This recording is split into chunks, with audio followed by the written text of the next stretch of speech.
विधानसभा निवडणुकीपूर्वी भूसंपादनाची अधिसूचना रद्द केलेल्या नागपूर ते गोवा शक्तीपीठ महामार्गासाठी महाराष्ट्र राज्य रस्ते विकास महामंडळानं पुन्हा हालचाली सुरू केल्यात। या महामार्गासाठी पर्यावरण मंजुरीची प्रक्रिया MSRDCनं सुरू केलेली आहे आणि त्यासाठी केंद्रीय पर्यावरण मंत्रालयाकडे प्रस्ताव सादर करण्यात आलाय। आता 10वी आणि 12वी पास विद्यार्थ्यांना सरकारी नोकरीसाठी सुवर्ण संधी उपलब्ध झाली आहे। भारतीय रेल्वेकडून क्रीडा कोट्यातून विद्यार्थ्यांसाठी मोठ्या प्रमाणात भरती करणार आहे। मध्य रेल्वेवरील छत्रपती शिवाजी महाराज टर्मिनसवरील प्लॅटफॉर्मच्या विस्तारीकरणाचं काम सुरू असून या कामामुळे रेल्वेच्या थांब्यामध्ये बदल करण्यात आलेला आहे। हे काम पूर्ण झाल्यानंतर या प्लॅटफॉर्मवरून 24 डब्यांचे मेल आणि एक्सप्रेस धावू शकणार। विस्तारीकरणाचं काम अंतिम टप्प्यात असून फेब्रुवारीपर्यंत पूर्ण करण्याचं नियोजन आहे।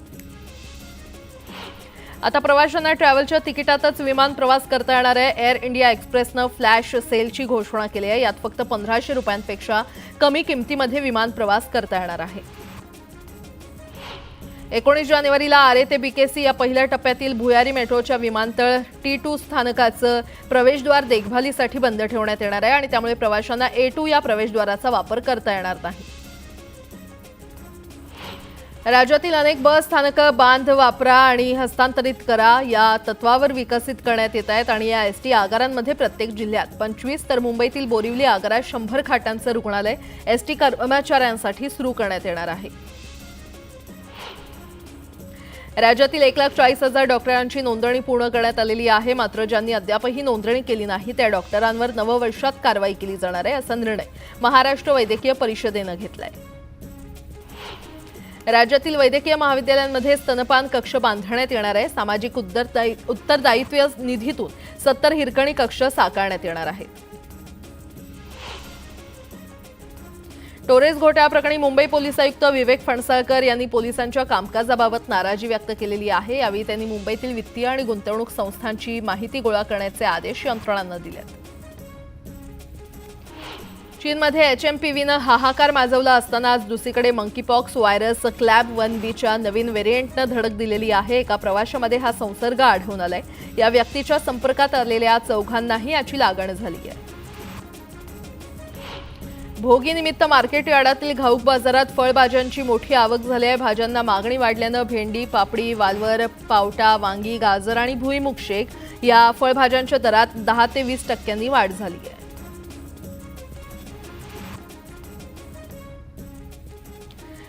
विधानसभा आणि लोकसभेच्या निवडणुकीनंतर आता सर्व राजकीय पक्षांचं लक्ष पालिका निवडणुकांकडे लागलेलं आहे। भाजपच्या अधिवेशनात देखील मुख्यमंत्री देवेंद्र फडणवीस आणि गृहमंत्री अमित शहांनी पालिका निवडणुकीचं रणशिंग फुंकलं।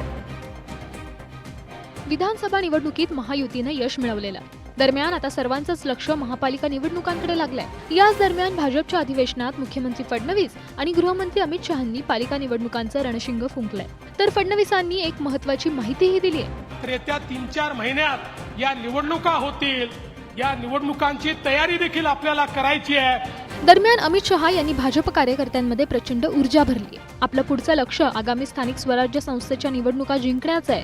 येत्या जिल्हा परिषद महापालिका निवडणुकीत विरोधकांना बसायला एकही जागा ठेवू नका।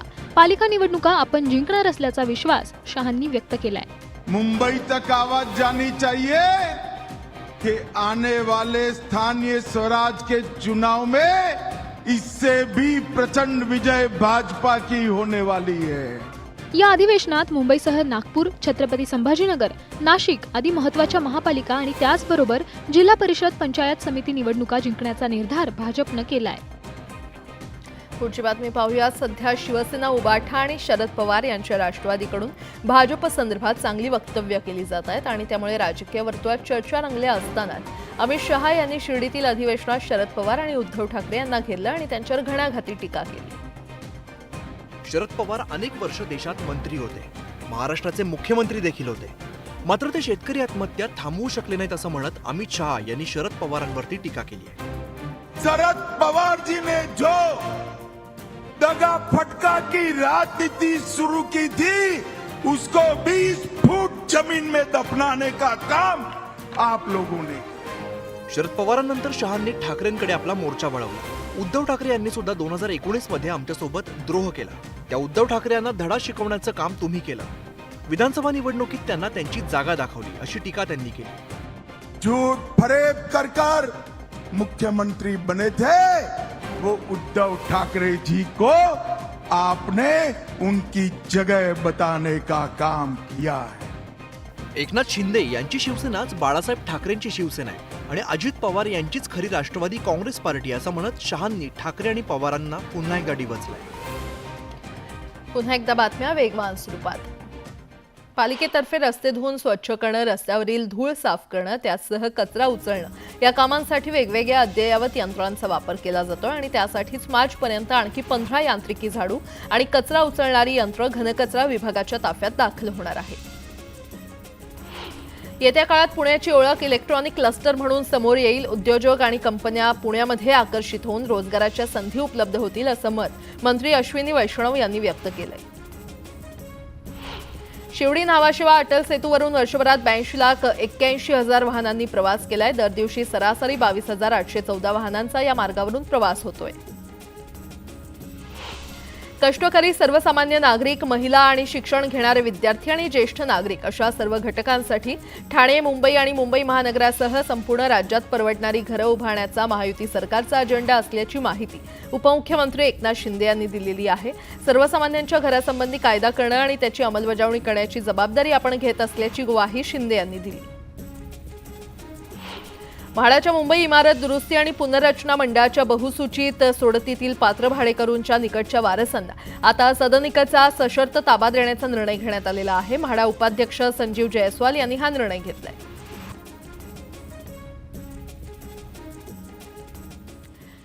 बाळासाहेबांचे विचार सोडणाऱ्यांना स्मारकात प्रवेश नाही असं वक्तव्य उद्धव ठाकरे यांनी केलं होतं आणि त्यावरून एकनाथ शिंदे यांनी ठाकरेंना चांगलंच सुनावलंय. बाळासाहेबांचं स्मारक कुणाची मालमत्ता नाही असं शिंदे म्हटलंय. तसंच भाजपची स्तुती करणाऱ्या ठाकरेंना खोचक शब्दात त्यांनी टोला लगावलाय. बाळासाहेब ठाकरे यांच्या स्मारकातील प्रवेशावरून उद्धव ठाकरेंनी केलेल्या वक्तव्यावरती एकनाथ शिंदे यांनी पलटवार केलाय. कार्यक्रम कुणाचा आहे? स्मारक बाळासाहेबांचं कोण बांधतंय? आम्ही सरकार बांधतोय. कुणाच्या मालकीचं ते स्मारक नाही, ही लोकांची प्रॉपर्टी आहे. दुसरीकडे सरकार स्थापन झाल्यापासून भाजप आणि ठाकरे गटाची जवळीक वाढत असल्याचं दिसून येत आहे. विधिमंडळाच्या अधिवेशनादरम्यान उद्धव ठाकरे यांनी मुख्यमंत्री फडणवीस यांची भेट घेतली होती. तर आदित्य ठाकरे हे देखील आतापर्यंत 3 वेळा देवेंद्र फडणवीसांच्या भेटीसाठी गेले होते. यावरून सुद्धा शिंदेंनी ठाकरेंना चांगलाच टोला लगावलाय. आणि मी म्हणेन सरडे रंग बदलतात, पण एवढ्या फास्ट वेगाने रंग बदलणारे मी पाहिले नाही. आता शिंदेंच्या या टीकेला ठाकरे गटाकडून काय प्रत्युत्तर येतं हे पाहणं गरजेचं आहे. ड्रेनेजच्या कामासाठी खणलेल्या खड्ड्यात दुचाकीस्वार पडल्याची घटना पुण्यात घडली आणि या घटनेचा थरारक व्हिडिओ समोर आलाय. पुणे महापालिकेच्या हद्दीमध्ये समाविष्ट असलेल्या नरे गावात ड्रेनेजच्या कामासाठी रस्त्यावर खोदकाम सुरू आहे. त्याच परिसरात हा अपघात झालाय. पुण्यातील नरे गावात ड्रेनेजच्या कामासाठी रस्त्यावरती खोदकाम सुरू आहे. त्यामुळे काही रस्ते वाहतुकीसाठी बंद करण्यात आले. ड्रेनेजच्या कामासाठी खोदलेल्या या खड्ड्यात दुचाकीस्वार पडलेला आहे. त्यामुळे काही वेळ वाहतूक थांबवण्यात आली होती. खड्ड्यात जवळून जात असताना दुचाकीस्वाराचा वाहनावरचा ताबा सुटला आणि दुचाकीस्वार दुचाकीसह खड्ड्यात पडला. स्थानिकांनी त्याला खड्ड्याच्या बाहेर काढलं. नरेतील ड्रेनेज लाईनसाठी विधानसभा निवडणुकीपूर्वी 2 कोटी रुपयांचा निधी मंजूर करण्यात आला होता. मात्र आचारसंहितेमुळे काम ठप्प होतं. तर पुण्यातीलच कर्वेनगरमध्ये बांधकाम साईटवरती खोदलेल्या डक्टमध्ये महिला पडली आहे. हा खड्डा साधारणपणे 20 फूट असल्याचा अंदाज आहे. अग्निशामक दलाच्या जवानांनी महिलेला खड्ड्यातून बाहेर काढलंय. मात्र या अपघातात महिला जखमी झाली आहे. त्यामुळे विकास कामांसाठी खोदलेले खड्डे अपघाताचं कारण होतंय का असा प्रश्न उपस्थित होतोय. राज्यात 45 क्विंटल तुरीची आवक झाली. यात अहिल्यानगर बाजारात तुरीला 6,900 रुपये दर मिळाला, तर परभणी जिल्ह्यामध्ये लाल तुरीला 7,250 रुपयांचा सरासरी दर मिळाला. सोयाबीन खरेदीला मुदतवाढ देण्याची घोषणा पणन मंत्री जयकुमार रावल यांनी केली. मात्र नाफेड, एनसीसीएफ आणि पणनच्या अधिकाऱ्यांना या मुदतवाढीचे तोंडी अथवा लेखी आदेश रात्रीपर्यंत प्राप्त झाले नव्हते आणि या संदर्भात केंद्र सरकारकडे प्रस्ताव सादर केल्याची माहिती पणनच्या वरिष्ठ अधिकाऱ्यांनी दिली आहे. पारनेर बाजारामध्ये लाल कांद्याची 16,629 क्विंटल, तर पुणे बाजारात लोकल कांद्याची 16,071 क्विंटलची कांदा आवक झाली आणि लाल कांद्याला पारनेर बाजारात 1,700 रुपये तर भुसावळ बाजारात 1,200 रुपयांचा दर मिळाला. दिल्लीच्या सीमेवर हमीभाव कायद्यासाठी आंदोलन सुरू असतानाच केंद्र सरकारनं हमीभावानं गहू खरेदीचे 300 लाख टनाचे आजवरचं कमी उद्दिष्ट ठेवलंय.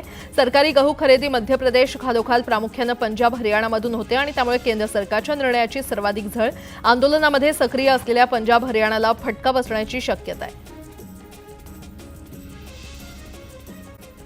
पोलिसांकडून नायलॉन मांजाविरोधात कारवाई वाढली असताना आता विक्रेत्यांनी ऑनलाईन विक्री खरेदीवर भर दिलेला आहे. तरुणाईचा कल देखील ऑनलाईन खरेदीकडे जास्त आहे. त्यामुळे बंदी असलेला हा मांजा इंटरनेटवरील अनेक संकेतस्थळांवर एका क्लिकवर उपलब्ध आहे.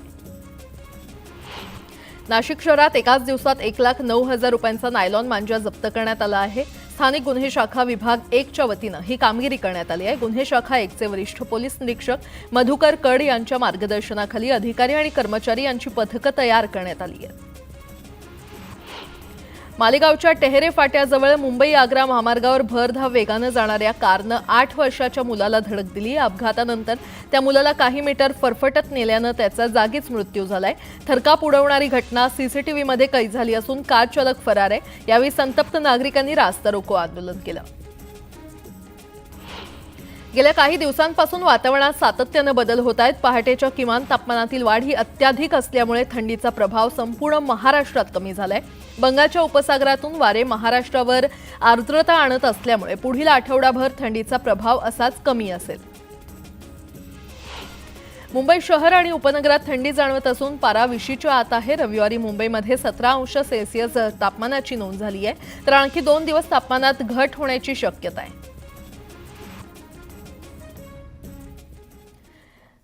मनमाड आणि निफाड तसंच चांदवडसह नाशिक जिल्ह्याच्या ग्रामीण भागात थंडीची लाट आली आहे. तापमानात घट होऊन निफाडमध्ये पारा 9 अंशांवर आलाय, तर कडाक्याची थंडी सोबत दाट धुकं देखील पडत असल्यामुळे याचा सर्वात जास्त फटका द्राक्ष बागांना बसतोय. उत्तरेकडील राज्यात कडाक्याची थंडी पडली आहे. जम्मू काश्मीरमध्ये बर्फवृष्टी होतीये, तर महाराष्ट्रात मनमाड, निफाड, चांदवड यासह नाशिक जिल्ह्याच्या ग्रामीण भागात थंडीची मोठी लाट आहे. तापमानात घट होऊन निफाडचा पारा 9 अंशांवर गेलाय. कडाक्याच्या थंडीसोबतच दाट धुकं पडत असल्यामुळे याचा सगळ्यात जास्त फटका द्राक्षाच्या बागांना बसतोय. द्राक्षाच्या मण्यांना तडे जात आहेत, त्यामुळे द्राक्ष उत्पादकांची चिंता वाढली आहे. धुराचा बी आम्ही पहाटे 3-4ला बी उठून लेबर लोक धूर बी करत्या आणि आम्ही पहाटे 3:30-4ला बी बॅगेला 2-2, 3-3 तास पाणी देऊ राहिलो प्लॉटला. तर याच्यावरून आमची थंडीनं थोडा द्राक्षाचा बचाव होईल असं वाटतं आम्हाला. थंडीपासून द्राक्षाच्या बागांचं संरक्षण करण्यासाठी काही शेतकऱ्यांनी पेपरचं कव्हर लावलंय, तर काहींनी साड्यांचं आच्छादन तयार केलंय. काही शेतकऱ्यांनी बागेमध्ये शेकोटी पेटवून बाग वाचवण्यासाठी धडपड सुरू केली आहे. जेजुरीमध्ये आज शाकंभरी उत्सव, खरं तर कालच हा उत्सव साजरा करण्यात आला आणि त्यानिमित्त मंदिराच्या गाभाऱ्यात फळभाज्या आणि पालेभाज्यांची आरास करण्यात आली. ही आरास करण्यासाठी साधारण 300 किलो पालेभाज्या आणि फळभाज्या वापरण्यात आल्या. जेजुरीमध्ये खंडोबासोबत म्हाळसा देवी आणि बाणाई असल्यामुळे या मल्हारी मार्तंडच्या मंदिरात शाकंभरी उत्सव मोठ्या उत्साहात साजरा करण्यात आला. या दिवसाचं औचित्य साधत मंदिराच्या गाभाऱ्यात फळभाज्या आणि पालेभाज्यांची आरास करण्यात आली. पालेभाज्या आणि फळभाज्यांची आरास करण्यासाठी साधारणपणे 300 किलो पालेभाज्या, फळभाज्या आणि शेंगावर्गीय भाज्या वापरण्यात आल्या. खंडोबाचे नित्य वारकरी, पुजारी वर्ग, कर्मचारी, सेवेकरी वर्गाने परिश्रम घेऊन ही आरास साकारलेली आहे. पौराणिक कथेनुसार जेव्हा पृथ्वीवरती प्रलय आला होता तेव्हा सर्वत्र अन्नधान्याची टंचाई होती. तेव्हा ऋषींनी मातेची प्रार्थना केली. मग शाकंभरी देवीने भाजी आणि वृक्षवेलींच्या रूपाने विश्वाचं पालन पोषण केलं आणि विश्वाचा नाश होण्यापासून वाचवलं. त्यामुळे शाकंभरी उत्सवाच्या काळात हिरव्या पालेभाज्या, फळभाज्या आणि शेंगावर्गीय भाज्यांची पूजा केली जाते आणि त्याचा प्रसाद भाविकांमध्ये वाटला जातो. पुढच्या बातम्या पाहूयात. दूध उत्पादन क्षेत्रात उत्तर प्रदेश राज्यानं बाजी मारलेली आहे. यूपी प्रदेशनं एका वर्षात 38.78 दशलक्ष टन दूध उत्पादन करून विक्रम केलाय. अंतराळात डॉकिंग प्रयोग करण्यासाठी प्रक्षेपित केलेल्या 2 उपग्रहांना चाचणी दरम्यान 3 मीटर अंतरावर आणण्यात आलं आणि नंतर सुरक्षितपणे परत नेण्यात आलं, अशी माहिती इस्रोनं दिली आहे. अमेरिकेचे नवनिर्वाचित राष्ट्राध्यक्ष डोनाल्ड ट्रम्प यांचा शपथविधी 20 जानेवारीला होणार आहे. या शपथविधी सोहळ्यासाठी भारताला देखील आमंत्रण देण्यात आलंय. परराष्ट्र मंत्री जयशंकर भारताचं प्रतिनिधित्व करणार आहेत. भाजप सत्तेत आल्यास झोपडपट्ट्या नष्ट करेल असा दावा अरविंद केजरीवाल यांनी केलाय. तर भाजपला सत्ता मिळाल्यास जमीन संपादनाकडे त्यांचा जास्त कल असेल असं म्हणत केजरीवाल यांनी भाजपवर हल्लाबोल केलाय.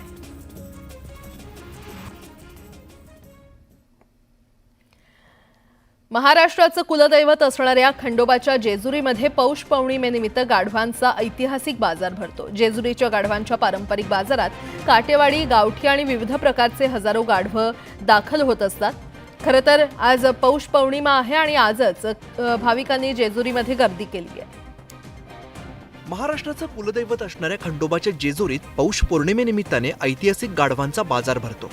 भाविकांनी जेजुरीत प्रचंड गर्दी केली आहे. यात 4 ते 5 कोटींपेक्षा जास्त किमतीची उलाढाल होत असते. जेजुरीच्या गाढवांच्या पारंपरिक बाजारात काटेवाडी, गावठी आणि विविध प्रकारचे हजारो गाढवं दाखल होत असतात. फक्त महाराष्ट्रच नाही तर गुजरात, राजस्थान आणि मध्य प्रदेशातून सुद्धा गाढवं विक्रीसाठी येत असतात. ज्या समाजाचा उदरनिर्वाह गाढवावरती अवलंबून असतो त्या समाजातील लोक इथे खंडोबाच्या दर्शनाबरोबरच गाढवांची खरेदी विक्रीसाठी येत असतात.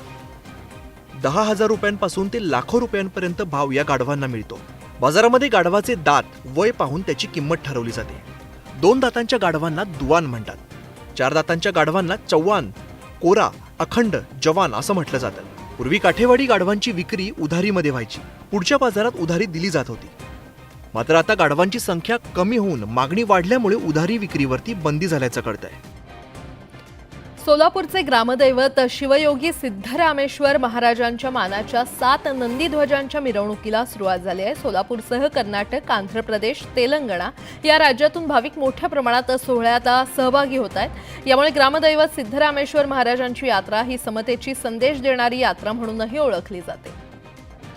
सोलापूरचं ग्रामदैवत सिद्धरामेश्वर महाराजांची पालखी आणि मानाच्या 7 नंदीध्वजांची मिरवणूक निघाली. सोलापूर शहरात ठिकठिकाणी या पालखीचं स्वागत करण्यात आलंय. सिद्धरामेश्वर महाराज यांच्या पालखीचं आणि मानाच्या 7 नंदीध्वजांचं मुस्लिम बांधवांनी स्वागत केलंय. छत्रपती शिवाजी मुस्लिम ब्रिगेडकडून विजापूर वेस इथे सिद्धेश्वर महाराजांच्या पालखीसह नंदीध्वजावरती पुष्पवृष्टी करण्यात आली. हर साल की तरह मराठा सेवा संघ छत्रपति शिवाजी मुस्लिम ब्रिगेड की तरफ से सभी मानकरियों का, भक्तों का हमने स्वागत किया है. ग्रामदैवत सिद्धरामेश्वर महाराजांची यात्रा ही समतेचा संदेश देणारी यात्रा म्हणून सुद्धा ओळखली जाते. आज तेलाभिषेक, त्याच्यानंतर उद्या अक्षताचा कार्यक्रम 13 तारीख, 14 तारखेला होमविधी, 15 तारखेला दारू काम, 16 तारखेला कबड्डी, असं आजपासून 5 दिवसाला धार्मिक कार्य सुरू झालेलं आहे. सोलापूरसह कर्नाटक, आंध्र प्रदेश, तेलंगणा या राज्यातून भाविक या यात्रेमध्ये मोठ्या प्रमाणात सहभागी झाले होते.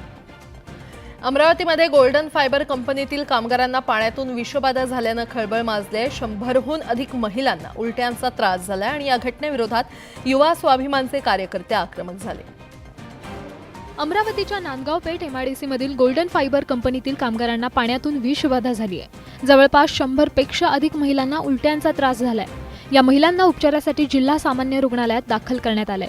या घटनेवरून संतप्त युवा स्वाभिमानच्या कार्यकर्त्यांनी गोल्डन फायबर कंपनीमधील अधिकाऱ्यांच्या कानशिलात लगावली आहे. महिलांना उपचारासाठी सरकारी ऐवजी खासगी रुग्णालयात दाखल का केलं नाही असा सवाल कार्यकर्त्यांनी केलाय.